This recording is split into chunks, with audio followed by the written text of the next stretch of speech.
Over the course of my school career, there has always been teachers that have taught me how to execute an assignment just to pass a class.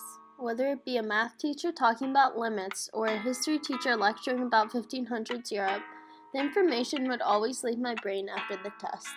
Whenever I got to college, it became a little different. In my College Composition 2 class, I learned how to write a paper by putting myself and my experiences in the assignment. Unlike previous writing courses I've taken, my comp professor, Lane Kelly, encouraged her classes to put themselves in their papers.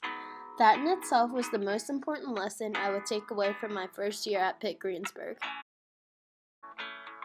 Although it was little, Professor Kelly made us introduce ourselves to our classmates. This small assignment made the class more relaxed. Even though we were talking about ourselves, it showed that Professor Kelly cared about what we had to say. From there, my Comp 2 class started off the reading assignments from our textbook, Writing About Writing. At first I thought it was pointless articles about writing, but the articles helped change my perspective on reading, writing, and thinking. The passages from Donald Murray explain how significant it was to put yourself in your own story and work. After all, we are the ones experiencing the stories being told. Deborah Brandt also helped support this concept in her article by explaining the different literacy sponsors each person has. Although they are different for everyone, the literacy sponsors we have are what shape our writing. Soon later, Professor Kelly introduced Project 1, a literacy narrative based on the development of our literacy. This was the perfect project to set the tone for the rest of the semester. The message Professor Kelly wanted to get across, to put ourselves in our papers, was taken into consideration when this project was assigned.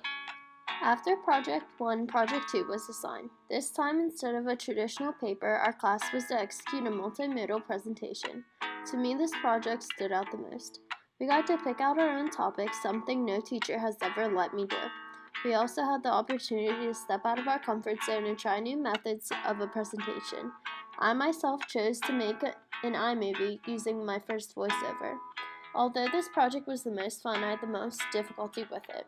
The app that I initially used, Movavi, prevented me from submitting my project.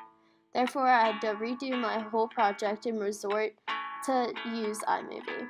This was my favorite because it focused on my own interests while intertwining the history of music. Project 3 was next. It was our biggest project of the semester, the research paper. Because this project was the most difficult and time-consuming, our class had sessions in the library devoted to research and finding courses. I'm very happy we were to do this because it refreshed my brain on what the proper way to obtain sources was. After this library session, I was able to start my research paper.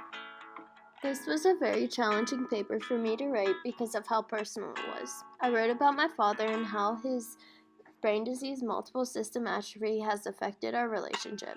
At first, I was nervous about writing about the disease because I never talked about personal issues. This project allowed me to come to terms with myself and accept the fate of my father. My Comp 2 class was more than a writing class. It was a personal journey. Coming into the class, I had never written a paper using the word I. Elaine Kelly changed that. She allowed me to use my own thoughts to develop skills as a writer, reader, and thinker. The personal level each paper had made it unique in its own way. Now, after this class, I am more confident in my writing and feel comfortable embracing my experiences to share with my readers.